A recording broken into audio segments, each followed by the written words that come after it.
आज आपल्या बल्किंगचा 47वा दिवस आणि आज आपण ट्रेन करणार आहे चेस्ट. सकाळी उठल्यावर नेहमीप्रमाणे गेलो आपण डिस्पोजलची मार्केटिंग करायला. मार्केटिंग करता करता आपल्या गाडीचा झाला होता टायर पंक्चर आणि पंक्चर काढल्यावर आलो आपण घरी आल्यावर केला आपण नाश्ता आणि मग निघालो आपण अक्षयच्या घरी आणि तिथून अक्षयसोबत आलो आपण कॉलेजमध्ये.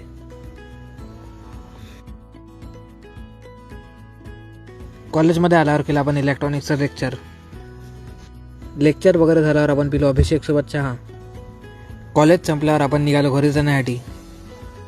घरी आल्यावर केलं आपण जेवण आणि थोड्या वेळाने प्री वर्कआउट मिलमध्ये खाल्ले आपण केळं आणि आलो जिममध्ये. चेस्टसाठी आपण मारले बार्बल बेंच प्रेसचे 3 सेट, इन्क्लाइन बेंच प्रेसचे 3 सेट, डिक्लाइन बेंच प्रेसचे 3 सेट आणि केबल फ्लायचे 3 सेट मारून आजचा वर्कआउट आपण इथे थांबवला. घरी आल्यावर केलं आपण जेवण आणि थोड्या वेळाने केला आपण अभ्यास. आजचा दिवस झाला इथे समाप्त. भेटूया पुढच्या व्हिडिओमध्ये. व्हिडिओ आवडल्यास नक्की फॉलो करा, सबस्क्राईब करा. जय श्रीराम.